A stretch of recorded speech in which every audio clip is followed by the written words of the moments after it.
Cümleten selamun aleyküm hanımlar, kanalıma hoş geldiniz. Bugün sizlere dikişsiz 2 şiş 5 şiş görünümlü çok güzel bir patik modelimin baştan sona anlatımını yapacağım. Ben patiğimde pembe ve krem olmak üzere 2 tane patiklik ip kullandım. İplerimi şöyle bir kenara kaldırıyorum. Patiğimde kullandığım şişlerimi ise 3 numara hanımlar böyle kısa 2 şiş ile yaptım. Dileyen misinalı şiş de kullanabilir. Hemen modelimi göstereceğim. İşte modelimiz bu şekilde. Gördüğünüz gibi hanımlar baştan sona 2 şiş ile yapmış olduğum modelim. Kenarlarında bu şekilde buğday başı deseni kullandım. Ortasını bağcıklı yaptım. Hemen tabanımızı da göstermek istiyorum. Gördüğünüz gibi hanımlar patiğimizin tabanı bu şekilde. Hiçbir şekilde dikiş yok patiğimizde. Çok şık, çok güzel bir patik oldu. Hanımlar bu patik benim elimin ölçülerine göre 37, 38 ve 39 numara ayaklar için uyumlu oldu. Patiğimize burun kısmından başlayacağız hanımlar. 12 ilmek olarak. Öncelikle ipimin ucunda şöyle bir miktar ip bırakıyorum. 12 ilmeğimi atacağım. Sırasıyla hanımlar ilmeklerimizi atıyoruz. 4 ilmeğim oldu. 5, 6, 7, 8, 9, 10, 11 ve 12. 12 ilmeğimiz oldu. Şimdi geri dönüyoruz. İkinci şişimi elime alıyorum. Geri döndüğümüzde hanımlar bakın arka yüzündeyiz. Patiğimizin. Kenar ilmeğimi örmeden alıyorum. Devamında gelen ilmeklerimi ters olarak örüyorum. Ön yüzde düz, arka yüzde de ters örgü uygulaması yapacağız hanımlar patiğimizde.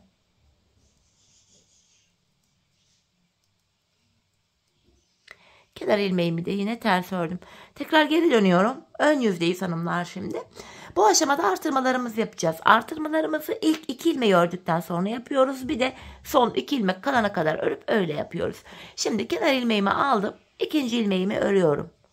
Ardından ipimi şöyle parmağıma dolayıp buraya bir adet ilmek attım. İlk artırmamı yaptım. Şimdi son 2 ilmeğim kalana kadar öreceğim.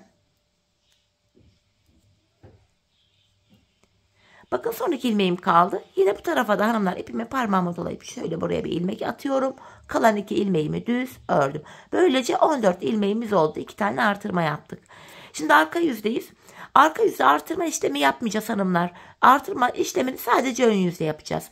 Arka yüzde ise ilmeklerimizin tamamını ters olarak öreceğiz. Bu şekilde sırasıyla ilmeklerimi hepsini arka yüzde ters ördüm. Şimdi tekrar geri dönüyorum hanımlar. Ön yüzdeyiz. Artırmalara devam ediyoruz. Artırma işlemini aynı şekilde yapacağız. Kenar ilmeğimi alıyorum. İkinci ilmeğimi örüyorum. Ardından hemen ikinci ilmeğimden sonra artırmamı yapıyorum. Şimdi de son 2 ilmeğim kalana kadar öreceğim hanımlar. Son 2 ilmek kalana kadar. Bakın burada son 2 ilmeğim var. Hemen ipimi parmağıma dolayıp buraya bir adet ilmek atıyorum. Kalan 2 ilmeğimi de düz örüyorum. Böyle. Artırmamızı yaptık. Şimdi de 16 ilmeğimiz oldu. Arka yüzde yine artırma işlemi yok. İlmeklerimizi arka yüzde ters olarak öreceğiz.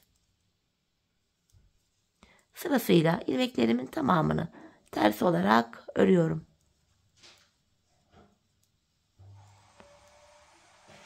Bakın artırdığımız ilmeğimizi de yine ters örüyoruz hanımlar. Şimdi geri dönüyorum. Ön yüzdeyiz. Yine artırmalara aynı şekilde devam edeceğiz. Kenar ilmeğimi alıyorum. İkinci ilmeğimi ördüm. Artırmamı yapıyorum.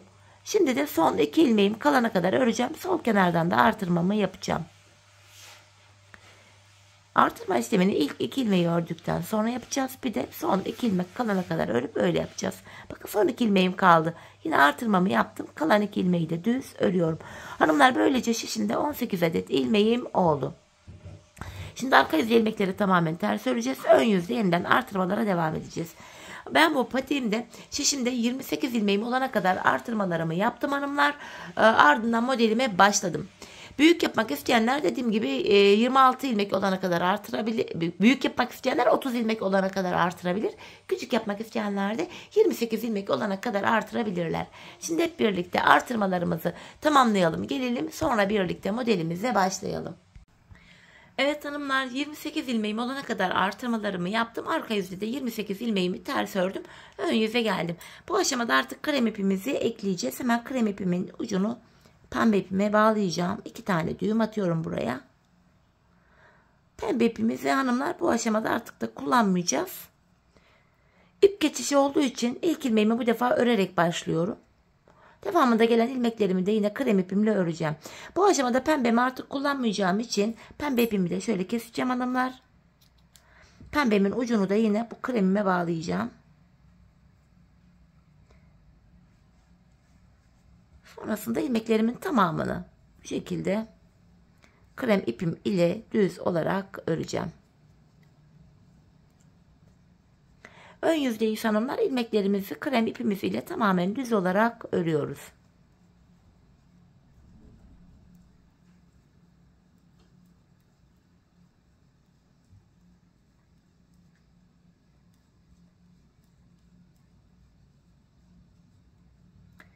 Kenar ilmeğimi de yine düz ördüm. Geri dönüyorum. Şimdi de arka yüzdeyiz. Bu ikinci sıramız oluyor hanımlar. İkinci sıramızda da ilmeklerimizin tamamını arka yüzde ters olarak öreceğiz.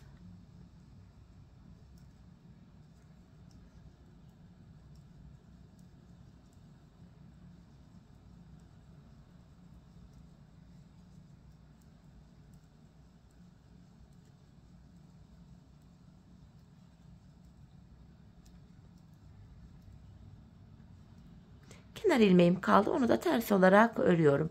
2 sıra boyunca bu şekilde ördük hanımlar. Toplam 4 sıra örmemiz gerekiyor. Sonra buradaki ayrımı yapacağız. Tekrardan ön yüzde ilmeklerimizi yine sıra sonuna kadar öreceğiz. 4 sıra olacak. Arka yüzde de ters öreceğiz. Sonra ayrımı yapacağız.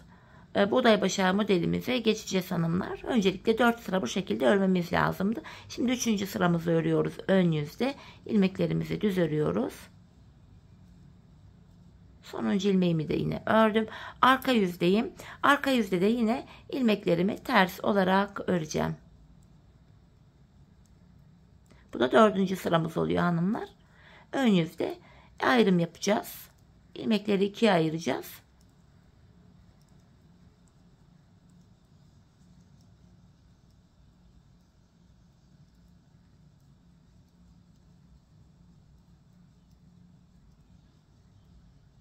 Sonuncu ilmeğimi de yine ters ördüm. Evet hanımlar, şimdi ön yüze geldik.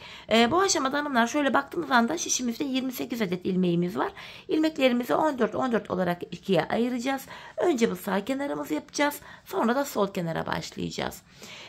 Öncelikle bu aşamada hanımlar ilk 14 ilmeğimizi öreceğim. Şu ikinci ilmeğim, üçüncü, dördüncü, 5, 6, 7, 8, 9, 10, 11, 12, 13, 14. ilmeğimi örerken hanımlar tam bu arada, bu bölümde ayrık bir görüntü olmasın diye öndeki iki ilmeği yer değiştirerek öreceğim. Bakın, öndeki iki ilmeği alıyorum. 14. ilmeğimi bu şekilde örüyorum. Sol tarafa baktığımız anda 4, 8, 12, 2 ilmek de burada, 14 ilmek de burada kaldı.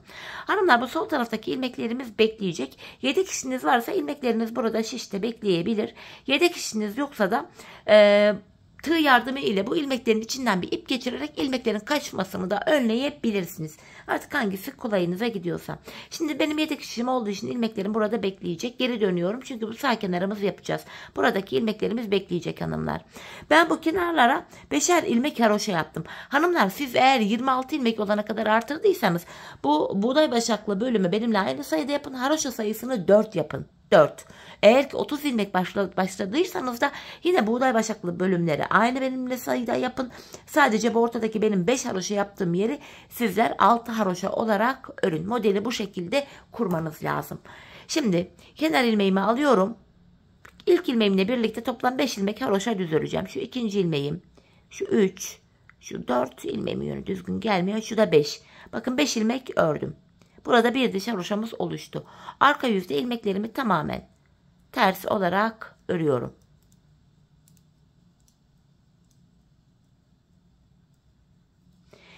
Şimdi ön yüzdeyiz hanımlar. Buğday başağımızın zeminini oluşturacağız. Buğday başağı modelimiz 3 ilmekten oluşuyor.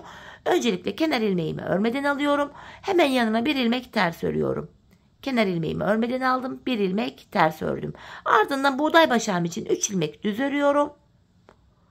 Buğday başağı aralarında hanımlar bir ilmek tersimiz var. Şimdi bir tane daha ters ördüm. İkinci buğday başağı modelim içinde 3 ilmek daha düz örüyorum. Kenardaki 5 ilmek haroşamı haroşa olarak öreceğim. Hanımlar, ben haroşa örgüyü örgümün hem ön hem arka yüzünde düz örgü örerek elde ediyorum. Sizler örgünüzün her iki tarafında ters örgü örerek de haroşalarınızı yapabilirsiniz. Şimdi yeniden geri dönüyoruz.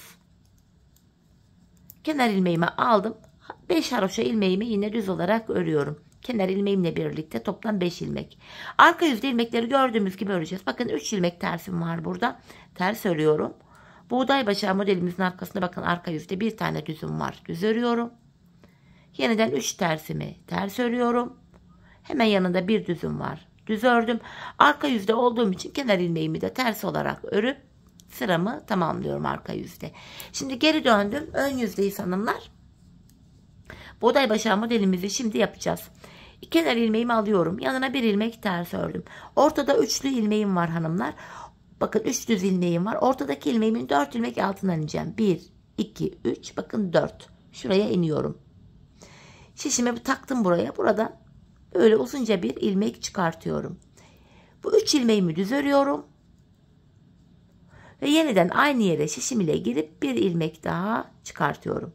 İkinci kez uzun ilmek çıkarttım. Aradaki bir tersimi ters örüyorum. Bakın tekrardan ikinci buğday başağı modelimi yapacağım. Önde 3 ilmeğim var. Ortadaki ilmeğimin 4 ilmek altına iniyorum. Bakın 1, 2, 3, 4. Buradan uzunca bir ilmek çıkarttım. Ortaya 3 ilmek düz örüyorum. Ardından tekrar aynı yere şişimle şöyle girip bir uzun ilmek daha çıkarttım. Kalan 5 ilmeğimi haroşa düz olarak örüyorum. Geri döndüm. Arka yüzdeyim. Yine arka yüzde kenardaki 5 haroşamı haroşa olarak örüyorum. İpi kendime doğru aldım hanımlar. Alttan çıkarttığım uzun ilmeğimi örmeden alıyorum. 3 tane ilmeğimi ters örüyorum. Tekrardan ipim benden tarafta uzun ilmeğimi örmeden sağ şişime aldım. Bakın arada bir düz ilmeğim var. Düz örüyorum. Tekrar ipi kendime arka yüze doğru aldım. Uzun ilmeğimi örmeden alıyorum. Aradaki 3 ilmeğimi ters örüyorum. Tekrar uzun ilmeğimi örmeden sağ şişime aldım. Hemen burada bir ilmek düzüm var. Düz ördüm. Arka yüzde olduğum için kenar ilmeğimi de ters olarak örüp sıramı tamamlıyorum. Geldik ön yüze. Kenar ilmeğimi örmeden aldım. Hemen burada bir ilmek ters var. Ters örüyorum. Bu aşamada hanımlar bakın alttan çıkarttığım uzun ilmeğim ile ilk düz ilmeğim var. Bu iki ilmeği birlikte keserek örüyorum. Ortadaki ilmeğimi normal düz olarak örüyorum. Bu ikinci uzun ilmeğimi de hanımlar şöyle yapacağım. Uzun ilmeğimi bu üçüncü ilmeğimin önüne bırakacağım. İkisini birlikte keserek örüyorum. Bu şekilde. Arada bir ilmek tersim var. Ters ördüm. Yeniden bu uzun ilmeğim ile ilk düz ilmeğim var. İkisini birlikte keserek örüyorum. Ortadaki bu tek ilmeğimi düz ördüm. Bu uzun ilmeğimi, ikinci uzun ilmeğimi de üçüncü ilmeğimin önüne getirip bırakıyorum. İkisini birlikte keserek örüyorum. İkinci buğday başağımızı da yaptık. 5 tane haroşa ilmeğimi yine haroşa olarak örüyorum. Bu şekilde hanımlar. Şimdi arka yüzdeyiz. Buğday başağı modelimiz bitti. Arka yüzde ilmekleri gördüğümüz gibi öreceğiz. Öncelikle 5 ilmek haroşamı haroşa olarak örüyorum. Buğday başağımın 3 ilmeğini arka yüzde ters ördüm. Bakın arada bir ilmek düzüm var. Düz örüyorum. Tekrardan 3 ilmek ters. Hemen yanında bir ilmek düzüm var. Kenar ilmeğimi de ters olarak örüp arka yüzde sıramı tamamlıyorum hanımlar. Geri döndük ön yüze. Hemen buğday başağı modelimiz biter bitmez ikincisini başlatacağız hanımlar bu sıramızda. Kafanız karışmasın diye bunu da size göstereceğim şimdi. Kenar ilmeğimi alıyorum yine. Bir ilmek tersimi ters ördüm. Bakın yine önde 3 tane ilmeğim var. Ortanca ilmeğimin 4 ilmek altına ineceğim. 1, 2, 3, 4. Buraya girip uzunca bir ilmek çıkarttım. 3 ilmek düz öreceğim. Ve aynı yere tekrar şişimle girip bir uzun ilmek daha çıkartıyorum. Bu şekilde. Aradaki bir tersimi ters ördüm. Şimdi ikinci modelimi yapacağım. Yine 3 tane düz ilmeğim var. Ortadaki ilmeğimin 4 ilmek altına ineceğim. 1, 2, 3, 4. Buradan uzunca bir ilmek çıkartıyorum. Aradaki 3 ilmeğimi düz örüyorum. Ve yeniden aynı yere girip tekrardan bir uzun ilmek daha çıkartıyorum. Kenardaki 5 haroşamı haroşa örüyorum. Arka yüzdeyim. Arka yüzde yine ilmekleri gördüğümüz gibi örüyoruz hanımlar. 5 haroşamı haroşa olarak örüyorum. Tekrardan ip benden tarafta uzun ilmeğimi örmeden alıyorum. Aradaki 3 ters ilmeğimi ters örüyorum. Diğer uzun ilmeğimi de örmeden sağ şişime aldım. Öndeki bir ilmek düzüm var, arada düz ördüm. Tekrar uzun ilmeğimi örmeden alıyorum. 3 tane ilmeğimi ters örüyorum. Diğer uzun ilmeğimi de örmeden aldım. Yanında bir ilmek düzüm var ve kenar ilmeğimi de ters olarak örüyorum. Ön yüzdeyiz hanımlar, yine devam ediyoruz. Kenar ilmeğimi aldım. Hemen buraya bir ilmek ters ördüm. Uzun ilmeğim ile bakın ilk düz ilmeğim var. İkisini birlikte keserek örüyorum. Arada bir ilmek düzüm var. Tekrardan bu ikinci uzun ilmeğimi de üçüncü ilmeğimin önüne getirdim. İkisini keserek örüyorum. Arada bir tane tersim var. Tekrardan bakın bir tane uzun ilmeğim var. Bir de önünde ilk düz ilmeğim var. İkisini keserek örüyorum. Ortadaki ilmeğimi düz ördüm. Bu ikinci uzun ilmeğimi de şöyle yapacağım. Üçüncü ilmeğimi şöyle önüne getirip bırakacağım. İkisini keserek örüyorum. 5 haroşa ilmeğim yine haroşa örülüyor. Hanımlar, buğday başağı modelimiz bu şekilde devam ettireceğiz. Aynı işleme devam edeceğiz. Yine arka yüzdeyiz hanımlar, modelimiz bitti. İlmekleri gördüğümüz gibi örüyoruz. Buğday başağımın 3 ters ilmeğini ters örüyorum. Aradaki bir ilmek düzümü düz ördüm. Tekrardan 3 ilmek tersimi ters örüyorum. Yanında bir tane düzüm var ve kenar ilmeğimi ters olarak örüyorum. Bu şekilde. Bakın hanımlar, 2 tane buğday başağı modelini bitirdik.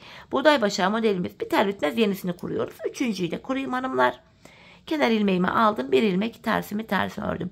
3 düz ilmeğim var. Ortadaki ilmeğimi yine 4 ilmek altından ineceğim. 1, 2, 3, 4. Uzun bir ilmek çıkartıyorum. 3 ilmek düz örüyorum. Aynı yere şişimle girip bir uzun ilmek daha çıkartıyorum. Arada bir tersimi yine ters örüyorum. Şimdi yine ikinci modelimizi yapalım. 3 tane düz ilmeğim vardı. Ortadaki ilmeğimin 4 ilmek altından ineceğim. 1, 2, 3 ve 4. Uzunca bir ilmek çıkartıyorum buradan. 3 ilmek düz ördüm. Ve aynı yere şişimle tekrar girip bir uzun ilmek daha çıkartıyorum. Burada 5 haroşa ilmeğim var. 5 haroşamı yine haroşa olarak örüyorum. Yapacağımız işlem bu hanımlar. Her model bitiminde hemen diğer buğday başağı modelimizi başlatıyoruz. Bakın şeklimiz, görüntümüz böyle. Hanımlar, ben bu patimin kenarına bu şekilde 14 ilmek üzerinden aynı işlemi devam ettirdim sağ kenarına. Ben bu bölümü hanımlar şöyle buğday başağı modelimizi saymadım ama şu haroşaları saydım bakın. 1, 2, 3, 4, 5, 6 diş haroşam olmuş. Ben bu kenarlara toplam 32 diş haroşam olana kadar patiğimi ördüm. Siz bu aşamada bakın lütfen ayağınıza ölçün hanımlar. Ölçüyü de şöyle alacaksınız. Bakın ayağınıza şu şekilde burnundan itibaren şu ucunu tutun. Bu şekilde. Böyle tutacaksınız. Arka bölümü, bu yan bölümü topuğunuzun kenarına gelene kadar örmeniz gerekiyor. Hatta biraz da esneterek ölçüyü alın. Esnek bir örgü türü çünkü bu. Bu şekilde ölçü alın. Ölçülerinizi buna göre ayarlayın. Patiğiniz ayağınıza tam olur. Şimdi hanımlar, ben dediğim gibi 32 diş haroşa yaptım. Şimdi hep birlikte bu sağ kenarımızı tamamlayalım, gelelim. Sonra da birlikte sol kenarımıza başlayalım. Evet hanımlar, sağ kenarımı tamamladım ve geldim. Gördüğünüz gibi şeklimiz böyle. Buraya 32 diş haroşamı yaptım. Bu aşamada hanımlar bu krem ipimi bu haroşalı tarafta değil de sağ tarafta bıraktım. Şimdi tabanımızı yaparken bu şiş elime takılmasın diye şişimi çekeceğim. İlmeklerimin arasından tığ yardımı ile bir ip geçireceğim. Amaç burada ilmekler kaçmasın. İlmeklerin böyle tutmak için aparatlar falan da var ama benim aparatım falan olmadığı için böyle ilmeklerimi tutacağım. Hani yedek işiniz varsa şişinizde bekleyebilir. Dediğim gibi ben şişler böyle fazla elime takılmasın, rahat örebileyim diye bu tekniği uyguluyorum. Hemen buraya şöyle düğümümü atıyorum. Bu krem ipimi hanımlar kenarında şöyle minik bir miktar bırakıp kesiyorum. Sağ kenar bitti. Aynı şekilde hanımlar sol kenarımızı yapacağız. Bu tarafı yapacağız şimdi. Şimdi bu aşamada hanımlar buradaki ilk 5 ilmeğim haroşa olacak. Bu sol tarafa da 2 tane buğday başağı modeli kuracağız. Öncelikle ipimi alıp buradan ekleyeceğim artık. Bilek ayrımı yaptığımız bölümden, bilek ayrımı dediğim bu ayrım yaptığımız yerden başlatıyoruz. İlk 5 ilmeğim haroşa olacak şekilde öreceğim. Hemen ilk 2 ilmeğimi ördükten sonra ipimin ucunu şöyle kendisine bağlıyorum. 2 tane sıkı bir düğüm attım buraya. Şu 3. ilmeğimi de ördüm. Haroşa oluyor hanımlar buralar. Şu 4. Şu da ipimi de gizleyerek götürdüm ipimin ucunu. Şu da 5. ilmeğim. Ardından ilmeklerimi bu aşamada 5 tane haroşamdan sonra diğer ilmeklerimi de ön yüzde olduğum için düz olarak örüyorum. Bu şekilde. Şimdi de arka yüzdeyiz hanımlar. Bu aşamada da yine kenardaki ilmeklerimi 9 ilmeğimi ters öreceğim. Son 5 ilmeğim haroşa olduğu için bakın son 5 ilmeğim düz öreceğim. Şu 5. haroşa ilmeğim, sonuncu ilmeğimi de yine düz ördüm. Şimdi geri dönüyoruz hanımlar. Ön yüzdeyiz. Buğday başağımız için tabanımızı oluşturacağız. Yine öncelikle ilk 5 ilmeğim haroşa düz örüyorum. Ardından buğday başağım için 3 ilmek daha düz öreceğim. Buğday başağı arasında bir ilmek tersim vardı. Bir ilmek ters örüyorum. Hemen yanına 3 tane daha düz örüyorum. Ardından hemen bir ilmek daha ters ördüm ve son kenar ilmeğim hanımlar düz olduğu için, ön yüzde olduğum için düz olarak örüyorum. Tekrar arka yüze döndüm. Arka yüzde ilmeklerimizi gördüğümüz gibi öreceğiz. Kenar ilmeğimi alıyorum. Yanında bir ilmek düzüm var. Düz örüyorum. 3 tane tersim var buğday başağım için. Bakın arada bir ilmek düzüm var. Arka yüzde ilmekleri böyle gördüğümüz gibi öreceğiz. Hemen yanında 3 tersim var. Ters örüyorum. Son 5 ilmeğim haroşa olduğu için düz örüyorum. Tekrar geri döndüm hanımlar. Yeniden ön yüzdeyiz. Buğday başağımızı yapacağız bu sıramızda. 5 tane haroşamı öncelikle örüyorum. Ardından bakın burada 3 tane düz ilmeğim var. Bu ortadaki ilmeğimin 4 ilmek altına ineceğim. 1, 2, 3, 4. Buradan uzunca bir ilmek çıkarttım. 3 ilmek düz öreceğim. 1, 2, 3. Tekrar aynı yere gelip bir uzun ilmek daha çıkartıyorum. Ortada bir ilmek tersim var. Ters örüyorum. Yeniden 3 ilmek düzüm var. Tam ortadaki ilmeğimi hanımlar 1, 2, 3, 4 ilmek altına indim. Buradan yine uzun bir ilmek çıkarttım. Hemen yanına 3 ilmek düz örüyorum. Ve aynı yere şişime batıp tekrar uzunca bir ilmek çıkartıyorum. Yanındaki ters ilmeğimi ters ördüm. Kenar ilmeğimi ön yüzde olduğum için düz olarak örüyorum. Arka yüzdeyiz hanımlar. Diğer sağ kenara nasıl yaptıysak buğday başağı modelimizi bu sol kenara da aynı şekilde yapıyoruz. Kenar ilmeğimi aldım. Bir ilmek düzümü düz ördüm. İpimi kendime doğru alıyorum. Alttaki uzun ilmeğimi örmeden aldım. Aradaki 3 ilmeğimi ters örüyorum. Ve tekrar alttan çıkarttım uzun ilmeğimi örmeden sağ şişimi alıyorum. Arada bir ilmek düzüm var. Düz ördüm. İpi yine kendime doğru alıyorum. Uzun ilmeğimi örmeden alıyorum. 3 tane ters ilmeğim var buğday başağım için. Arka yüzde ters örüyorum. Ve diğer uzun ilmeğimi örmeden sağ şişimi aldım. 5 tane haroşamı yine düz olarak örüyorum. Geri döndük hanımlar. Ön yüzdeyiz. Öncelikle kenardaki 5 haroşamı yine öreceğim.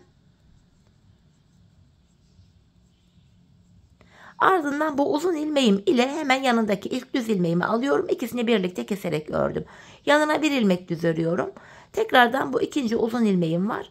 Bunu da üçüncü ilmeğimin önüne bıraktım. İkisini birlikte keserek örüyorum. Arada bir tersim var. Ters ördüm. Tekrardan bir uzun ilmeğim var. Bir de düz ilmeğim var. İkisini birlikte keserek örüyorum. Bu ortadaki düz ilmeğimi yine düz ördüm. Bu ikinci çıkartmış olduğum uzun ilmeğimi de hanımlar üçüncü ilmeğimi yine önüne bırakıyorum. İkisini birlikte keserek örüyorum. Yanındaki ters ilmeğimi ters ördüm. Kenar ilmeğimi de düz olarak örüyorum.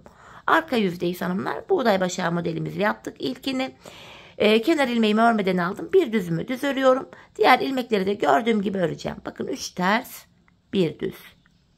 3 ilmek ters örüyorum. Ve kenardaki 5 ilmeğimi haroşa düz olarak örüyorum. Yeniden şöyle ön yüzdeyiz.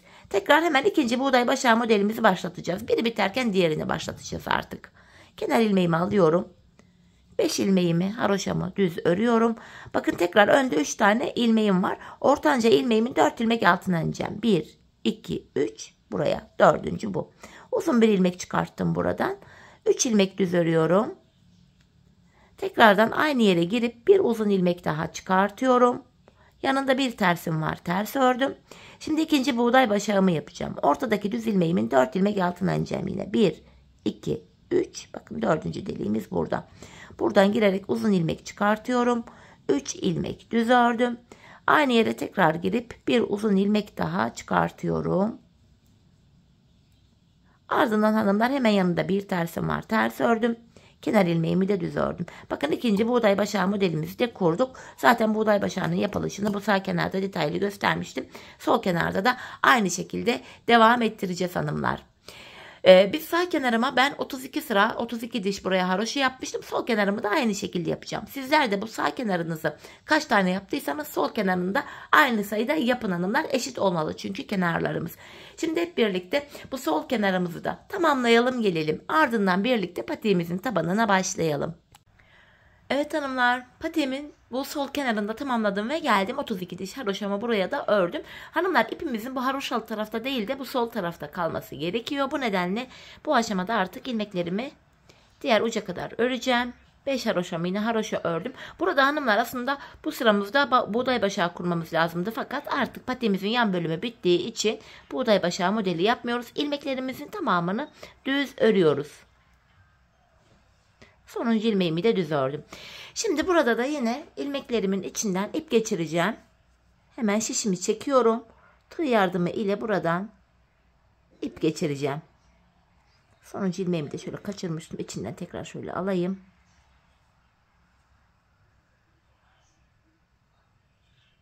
Ay, alamadım. Evet, aldım. Şöyle. Yine buradan da şöyle farklı renkli minik bir ip geçireceğim. Bu ilmeklerimizi patiğimizin topuk bölümünde yeniden kullanacağız çünkü. Hemen şuraya da bir tane düğüm atıyorum. Buradaki ipimi de artık keseceğim hanımlar. Ucunda şöyle minik bir miktar bırakıp ipimi kesiyorum. Şimdi hanımlar artık patiğimizin tabanına geçebiliriz. Evet hanımlar, şimdi yapacağımız işlem şu. Başlangıçta ipimizin ucunda şu pembe ipimizden bir miktar kalmıştı. Yine aynı pembe ipimi buraya bağlayacağım. Burnundan itibaren patiğimize başlayacağız tabanına. Hemen pembe ipimi buraya bağlıyorum. Patiğimize 12 ilmek olarak başlamıştık hanımlar. Burun kısmından bakın. Bu ön yüzden tekrardan 12 ilmek attığımız yerden 12 ilmek çıkaracağız. Ben şişlerimi hazırladım. İlk ilmek çıkarttım. Bu kenarımız biraz sıkı olduğu için buradan ilmek çıkartırken tığımdan yardım alacağım mecbur. Şöyle ilk ilmeğimi çıkartıyorum buradan. Sırasıyla hanımlar buradan bakın. İlmek çıkaracağım. Şu ikinci ilmeğim. Tığımıza gerek yok artık. Şu üçüncü ilmeğim. Bakın başlangıç yerinde ilmeğin iki kanadına birden giriyorum. Dördüncü ilmeğim. 5, 6, 7, 8, 9, 10, 11 ve son kenar ilmek yerinden şuradan da ilmek çıkaracağım. Bu kenarlarımız sık olduğu için yine tığımdan yardım alacağım. Şu da 12. ilmeğimiz hanımlar. 12 ilmek attığımız yerden 12 ilmek çıkarttık. Şimdi yapacağımız işlem şu. Geri dönüyoruz. Bu bölümde de yine ön yüzde düz, arka yüzde ters örgü öreceğiz. Şu anda arka yüzdeyiz. İlk ilmeğimi örmeden alıyorum. Devamında gelen ilmeklerimi ters olarak öreceğim.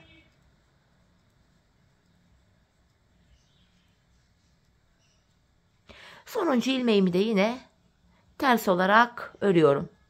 Şimdi geri dönüyoruz hanımlar, ön yüzdeyiz. Bu aşamada artık patiğimizin tabanı üst bölümüne hem eklenmiş olacak hem de ilmek sayılarımız artacak. Bunu da şöyle yapacağız. Bakın kenar ilmek yerlerimiz var V şeklinde buralarda. Yerleri belli zaten, açıkça görünüyor. Hemen buradaki kenar ilmek yerime giriyorum bakın. Yeri belli. İlmeğin iki kanadına birden girip bir adet ilmek çıkarttım. Kenar ilmek yerlerinden ilmekler çıkaracağız. İlmeklerimizi hanımlar ön yüzde çıkaracağız. İlk ilmeğimizi ön yüzde sağ taraftan, ikinci ilmeğimizi de sol taraftan çıkaracağız. Kenardan ilmeğimi çıkarttım. Şimdi 12 adet ilmeğim vardı. 12 ilmeğimi yine ön yüzde olduğum için düz örüyorum. Bir ilmek de bu sağdan çıkarttık. 13 ilmeğimiz oldu. Öncelikle buradaki ilmeklerimin hepsini düz örüyorum. Ardından buradaki kenar ilmek yerimizden de hanımlar bakın hemen yeri belli, şurası. Buraya girip buradan da bir adet ilmek çıkartıyorum. Şişimde şu anda 14 ilmeğim oldu. Ön yüzde önce sağ taraftan sonra da soldan ilmeklerimizi çıkarttık, 14 ilmeğimiz oldu. Geri dönüyoruz. Arka yüzde ilmek çıkartma işlemi yok. İlk ilmeğimi kenardaki ilmeği örmeden alıyorum. Diğer ilmeklerimi ters olarak örüyorum.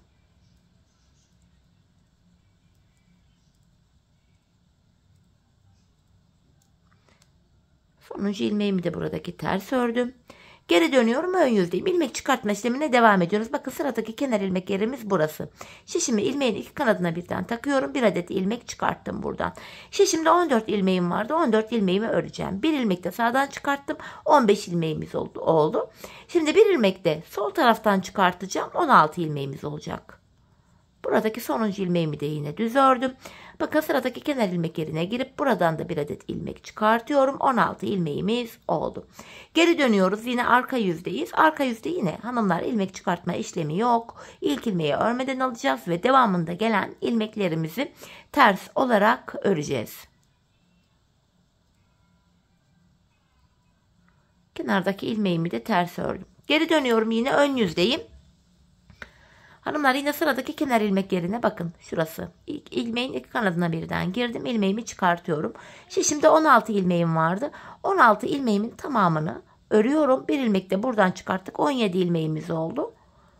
İlmeklerimizin tamamını öreceğiz. Sonra sol tarafta sıradaki kenar ilmek yerinden yine ilmek çıkartacağız. Bakın sonuncu ilmeğimi de örüyorum. Sıradaki kenar ilmek yerimiz yeri belli zaten burası. Gelip buradan da bir adet ilmek çıkarttım. 18 ilmeğimiz oldu. Gördüğünüz gibi 5 şiş patik burnu gibi hiçbir farkı yok 5 şişten. Şimdi 18 ilmeğimiz oldu hanımlar. Bu aşamada yapacağımız işlem şu. Geri döneceğiz. Arka yüzde ilmekleri ters öreceğiz. Ön yüzde yine bu kenar ilmek yerlerinden sırasıyla ilmekler çıkartmaya devam edeceğiz. Hanımlar ben patiğimin ön bölümünü yaparken, üst tarafını yaparken 28 ilmek olana kadar artırma yapmıştım. Tabanımızda yine 28 ilmek olacak. Sizler üst tarafını kaç ilmek yaptıysanız alttaki sayı da aynı olmalı. Şimdi hep birlikte bu şekilde artırmalarımızı yapalım gelelim hanımlar. Sonra krem ipimizle 28 ilmek üzerinden nasıl devam edeceğimizi sizlere göstereceğim. Evet hanımlar, ben şişimde 28 ilmeğim olana kadar bu şekilde artırmalarımı yaptım. 27. ilmeğimi sağdan, 28. sonuncu ilmeğimi de sol taraftan çıkarttım. Şimdi geri dönüyoruz, arka yüzdeyiz hanımlar. Arka yüzde ilmeklerimizi yine ilk ilmeğimi örmeden alıyorum. Ters olarak öreceğim. Hanımlar artık patemizin tabanını 28 ilmek olarak yapacağız. Artırma işlemi bitiyor. Bunu nasıl yapacağımızı da göstereceğim. İlmeklerimi şu anda ters olarak örüyorum gördüğünüz gibi. Son 2 ilmeğim kalana kadar devam edeceğim hanımlar bu işleme.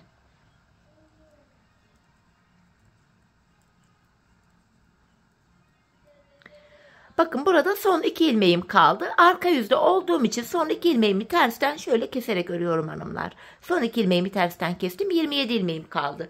Bu aşamada artık krem ile devam edeceğiz. Bakın patiğimizin tabanında krem ile devam ediyoruz. Yine krem ipimi şöyle elime aldım, hazırlıyorum.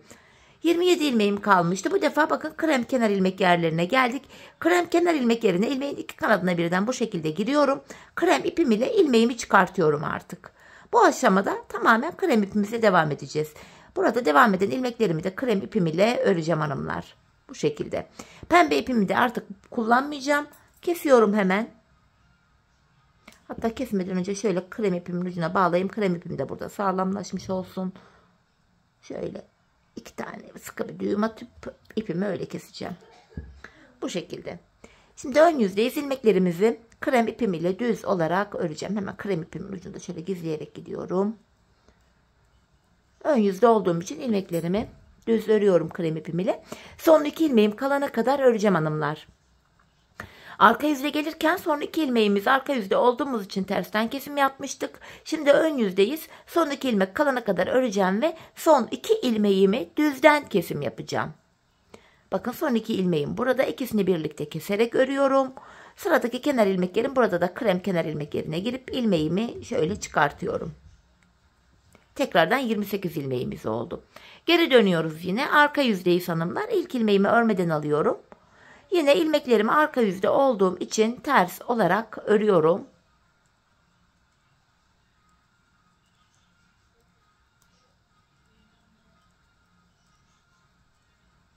Son 2 ilmeğim kalana kadar devam edeceğim hanımlar ters örgüye.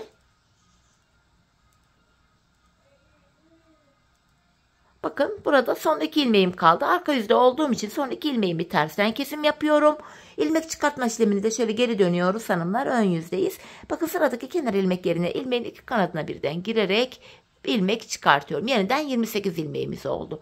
Ön yüzdeyiz yine. İlmeklerimizi bu defa düz olarak örüyoruz. Son 2 ilmeğim kalana kadar ilmeklerimi düz olarak öreceğim. Ön yüzde düz, arka yüzde ters örüyoruz. Eğer ki arka yüzdeysek son 2 ilmeği tersten kesim yapıyoruz. Ön yüzdeysek de son 2 ilmeği düzden kesim yapıyoruz. Ve sıradaki kenar ilmek yerinden ilmek çıkartıyoruz. Böylece 28 ilmek üzerinden devam etmiş oluyoruz. Bakın son 2 ilmeğim kaldı. İkisini birlikte düzden keserek örüyorum ve sıradaki kenar ilmek yerimiz bakın burası. İlmeğin iki kanadına birden girip bir adet ilmek çıkarttım. Yeniden 28 ilmeğimiz oldu. Yeniden geri dönüyoruz. İlk ilmeği örmeden aldık. Yine devamında gelen ilmeklerimizi son 2 ilmeğimiz kalana kadar ters olarak öreceğiz. Son 2 ilmek kalana kadar. Ardından son 2 ilmeğimizi de tersten keseceğiz ve sıradaki kenar ilmek yerinden ilmek çıkartacağız. Bakın yine son 2 ilmeğim kaldı. Son 2 ilmeğimi tersten kesiyorum. Geri döndüm. Ön yüzdeyiz hanımlar. Ve sıradaki kenar ilmek yerimiz bakın burası. İlmeğin iki kanadına birden giderek ilmek çıkartıyorum. Bu şekilde. Gördüğünüz gibi hanımlar 28 ilmek üzerinden patiğimizin tabanı böyle yapılacak. Biz bu işleme hanımlar son kenar ilmek yerlerimize kadar bakın buraya ve buraya kadar devam edeceğiz. Patiğimizin tabanını öreceğiz. Şimdi hep birlikte 28 ilmek üzerinden ya da siz kaç ilmek yaptıysanız 26 ya da 30. Bu şekilde patiğimizin tabanını son kenar ilmek yerlerimize kadar örelim gelelim. Ardından birlikte topuğumuzu keselim. Evet hanımlar son kenar ilmek yerlerine kadar patiğimin tabanını ördüm ve geldim. Bu aşamada hanımlar burada ipe takılı olan 14 ilmeğimiz vardı. Bakın şöyle ön yüzden baktığımız anda bu sol tarafta. Bu ilmeklerimi hanımlar şişime takacağım. Şimdi topuk yapımına geçeceğiz. Topuk yapımında bu ilmeklerimizi kullanacağız. Bakın sırasıyla ilmeklerimi şişime takıyorum. Bu yeşil ipim içindeyken takıyorum hanımlar ilmekler kaçmasın diye. Sonra ipimi çekeceğim. Çekiyorum böyle. Hemen bu ipimin ucunu da kendine bağlayacağım.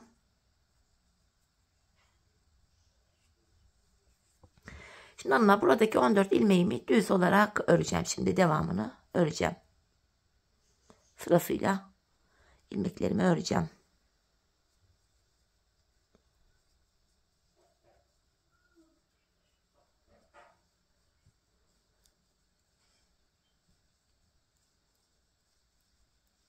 Son 5 ilmeğimi yine haroşa olarak örüyorum hanımlar düz. Şimdi geri dönüyoruz. Bu aşamada hanımlar arka yüzdeyiz. Yine kenardaki 5 ilmek haroşamızı haroşa öreceğiz. Devamında gelen ilmekleri de arka yüzde olduğum için ters olarak öreceğim. Ardından diğer tarafta takılı ipe takılı olan 14 ilmeğimizle şişimize aktaracağız. Böylece ilmeklerin hepsi tek şişte toplanmış olacak. Ardından da ön yüze döndüğümüz anda topuk kesimine başlayacağız. İlmeklerimizin tamamını bu aşamada ters olarak örüyorum. Hanımlar bu orta tabanımızda 28 ilmek vardı. Bu sağ tarafta ipe takılı 14 ilmeğimiz, sol tarafta da yine ipe takılı 14 ilmeğimiz var. İlmek sayılarımızı topladığımız anda 56 ilmeğimiz oluyor.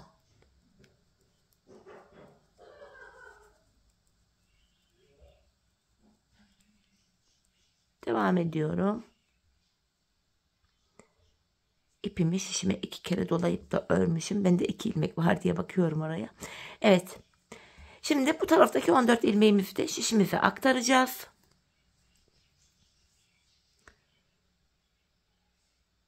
Sırasıyla gördüğünüz gibi ilmeklerimi şişime aktarıyorum.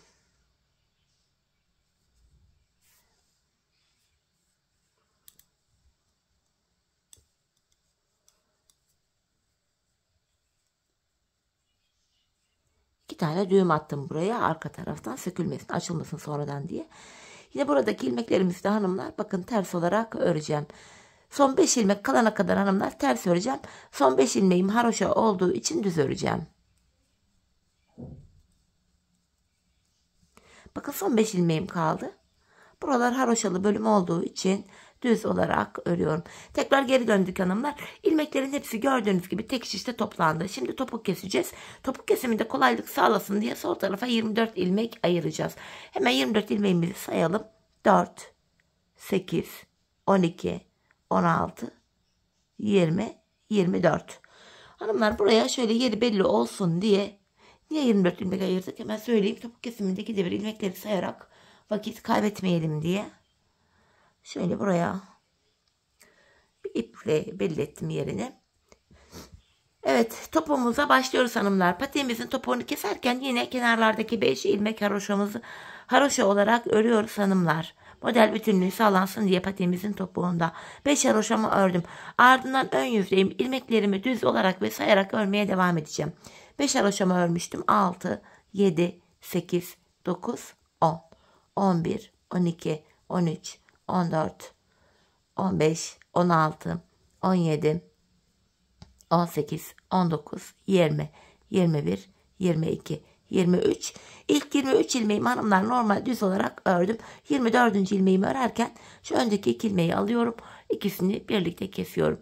İlk topuk kesimimizi yaptık burada. Hanımlar bu sol tarafa da 24 ilmek ayırmıştık. Burada da 24. ilmeğimizi örerken kesimimizi yaptık. Orta kısma baktığımız anda bu araya topuğumuz için burada 7 ilmeğimiz kaldı. Bu 7 ilmeğimiz her seferinde birer birer kesilecek, eksilip bitecek ve böylece patiğimizin topuğu oluşacak. Şimdi yapacağımız işlem şu. Kesim yaptıktan sonra geri dönüyoruz. Bakın arka yüzdeyiz. İlk böyle kesim yaptığım ilmeğimi örmeden alıyorum. Arka yüzde olduğum için diğer ilmeklerimi ters olarak örüyorum. Sadece kenarda kalan son 5 ilmeğim haroşa olduğu için son 5 ilmeğimi düz öreceğim.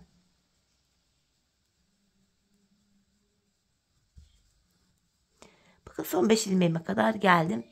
Haroşalarımı düz örüyorum. Bir geri dönüyorum. Tekrardan hanımlar bir önceki sırada yaptığımız işlemin aynısını yapacağız. Yani ilk 23 ilmeğimizi öreceğiz. 24. örerken kesim yapacağız. Bakın ilk 5 ilmeğimi haroşa ördüm. Sayarak gideceğim. 6, 7, 8, 9, 10, 11, 12, 13, 14, 15, 16, 17, 18, 19, 20, 21, 22, 23. 23 ilmeğimi ördüm. 24. ilmeğimi örerken yine şişimden bir ilmek alıyorum. İkisini keserek örüyorum. İkinci kesimimizi yaptık. Hanımlar bir önceki sırada bu arada 7 ilmeğimiz vardı. Şimdi baktığımız anda 6 ilmek kaldı. Yani bir ilmek eksildi. Şimdi yapacağımız işlem şu. Kesim yaptıktan sonra yeniden geri döneceğiz. Arka yüzde ilmekleri öreceğiz. Ön yüzde tekrardan ilk 23 ilmeği öreceğiz. 24. örerken kesim yapacağız. Biz bu kesme işlemine bu işaretleyene kadar yani bu 6 ilmeğimiz bitene kadar devam edeceğiz. Şimdi hep birlikte patiğimizin topuğunu bu aradaki 6 ilmeğimiz bitene kadar sizlere tarif ettiğim gibi keselim gelelim. Evet hanımlar, patiğimin topuğunu bu işaretleyene kadar kestim ve geldim. Bu aşamadan ilk başta bu sol tarafa 24 ilmek ayırmıştık. Kesimlerden sonra sağ şişimde de 24 ilmeğim kaldı. Yani her iki şişimizdeki ilmek sayıları da birbirine eşit. Bu aşamada patiğimin düz tarafı içeride, ters tarafı da dışarıda olacak şekilde böyle ikiye katladım. Hanımlar ben tığ ile kolay kesim yapabildiğim için tığımı elime aldım. İlk kesimim şöyle. Benden taraftaki şişten bir ilmek, ikinci şişten de bir ilmek alıyorum. İkisini birlikte keserek örüyorum. Diğer kesimlerimi de şöyle yapacağım. Benden taraftaki şişten bir ilmek, ikinci şişten de bir ilmek aldım. İkinci ilmeği ilkinin içinden geçiriyorum. Tığımdaki ilmekleri topluyorum. Benden taraftaki şişten bir ilmek, ikinci şişten de bir ilmek aldım. İkinci ilmeği ilkinin içinden geçiriyorum ve tığımdaki ilmekleri topluyorum. Karşılıklı olarak şişlerimizden birer tane ilmek alıyoruz ve ikinci şişten aldığımız ilmeği ilk şişten aldığımız ilmeğin içinden geçiriyoruz. Tığımızdaki ilmekleri topluyoruz. Kesme işlemini bu şekilde gerçekleştiriyoruz. Kalan ilmeklerimizi de aynı şekilde keselim gelelim. Evet hanımlar, ilmeklerimi kestim. Son ikişer ilmeğim kaldı şişlerimde. Yine buradaki ilmeklerimi de alıyorum. Aynı şekilde bakın ikinci ilmeği ilk ilmeğin içinden geçirip tığımdakileri topluyorum. Son birer ilmeğim kaldı hanımlar. Yine burayı da aynı şekilde alıyorum. İkinci ilmeğimi ilk ilmeğimin içinden geçirip bu şekilde ikinci ilmeğimizi hanımlar şu ilk ilmeğin içinden geçireceğiz. İlk ilmeğimi yarım almışım. O yüzden şöyle elimle tekrar düzeltiyorum. Ve ardından tığımdaki iki ilmeği topluyorum. Buraya bir tane şöyle sıkı bir zincir çekip ipimi de kesiyorum artık. Hemen hanımlar bu topumuza bakmadan önce ipimizi buraya gizleyelim.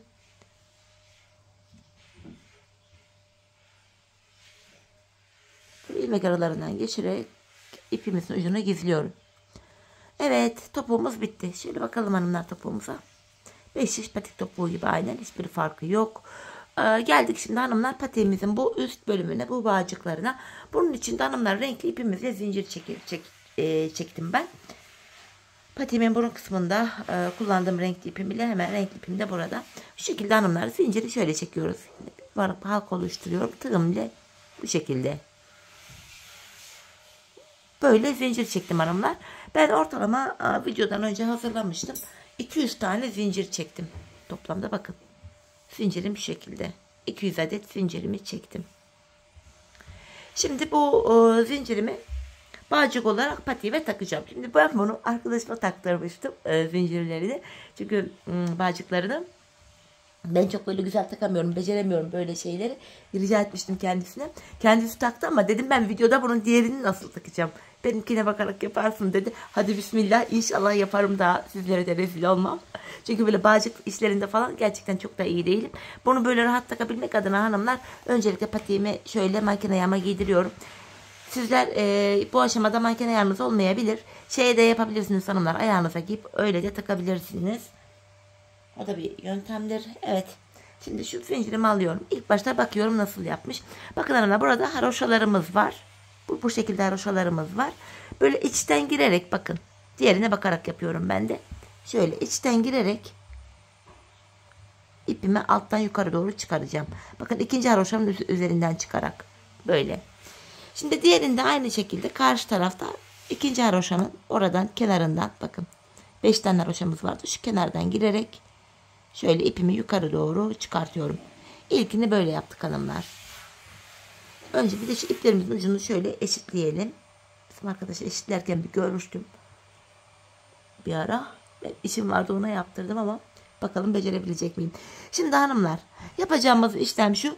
Şu haroşalarını saydığım anda iplerimi 4'er haroşa yukarıdan çaprazlamasına indireceğim hanımlar. Şöyle ki bu ipimi diğer taraftan bakın 4 tane 4 diş haroşa sayacağım. Bakın 1, 2, 3, 4. Tam şu aradan şöyle girip alttan şöyle çıkaracağım ipimi. Bu şekilde çaprazlamasına şekil oluşmuş. Bunu da yine aynı şekilde üstten girerek diğer taraftan hanımlar şöyle 4 diş haroşa sayacağım. Bakın 1, 2, 3, 4. Hani bu şekilde yaptım ama sizler dilediğiniz şekilde bağcığında takabilirsiniz patiğinize ya da benim gibi de yapabilirsiniz. Ya da böyle farklı süslü bağcık yöntemleri de var. Öyle de uygulayabilirsiniz. Artık hangisi hoşunuza gidiyorsa. Tekrardan hanımlar şu ipimi alıyorum. Bakın şu ikinciden aldığım ipimi alıyorum. Diğer taraftan karşıdan aynı yerden çıkaracağım. Burada çapraz görüntü oluşması için. Bakın alttan alıyorum.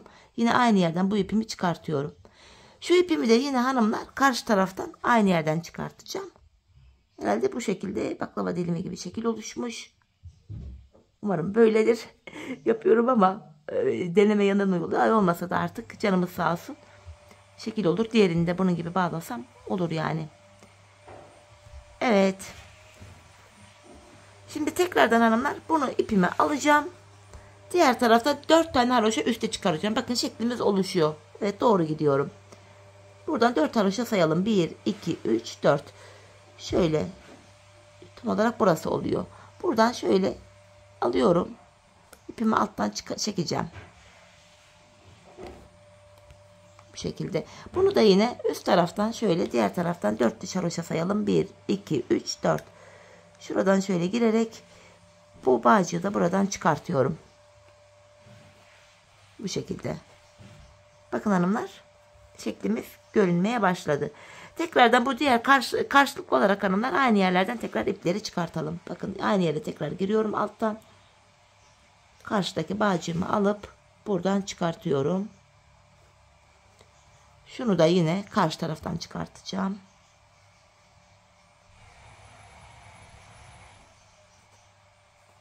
Bu şekilde bakın. Şeklimiz galiba oluşuyor. Evet. Oluyor. Şimdi tekrardan hanımlar devam ediyorum. Yine bunu alıyorum. Karşıda 4 haroşa yukarı çıkacağım. 1, 2, 3, 4 buraya. Buradan şöyle çıkarak alıyorum. Pardon, üstten gireceğim hanımlar. Bakın olmadı, hatayı görüyor musunuz? Üstten gireceğim. 4 haroşa sayalım. 1, 2, 3, 4. Şuradan girerek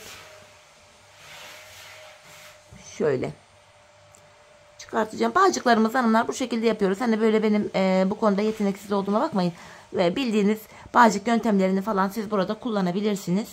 Hani ben çok dediğim gibi böyle bağlama işlerinde, böyle fiyonk yapma işlerinde bilmem çok da usta biri değilim. Asla kendimi o konuda iyiyim falan da demedim, demem de. Çünkü iyi değilim, biliyorum. Bu şekilde bakın. Gördüğünüz gibi hanımlar, doğru mu yapmışız? Evet, doğru. Baklava dilimlerimize bakıyoruz. Evet, aynı. Evet. Bu kadar. Bunlar da karşılıklı olarak şöyle birbirinin içinden geçirip muhtemelen arkadaş bağlamış. Hiç sıkıntı değil hanımlar. Siz dediğim gibi dilediğiniz yöntemle yapabilirsiniz. Şimdi karşı taraftan geçireyim.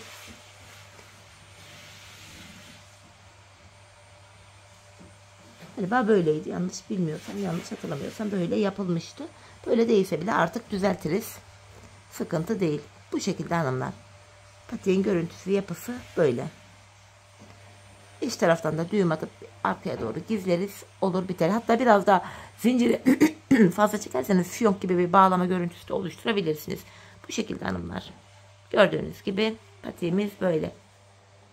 Sadece şu bağlama konusunda yeteneksiz olduğum için ancak bu kadar becerebildim. Video arkasında artık düzelteceğim burayı. Sizlerin benden daha iyi yapacağından eminim. Evet hanımlar, yine birlikte güzel bir modelin daha sonuna geldik. Umarım sizlere faydalı, hoş bir video olmuştur. Yeni modellerde, yeni videolarda buluşmak dileğiyle. Şimdilik hoşça kalın, sağlıcakla kalın.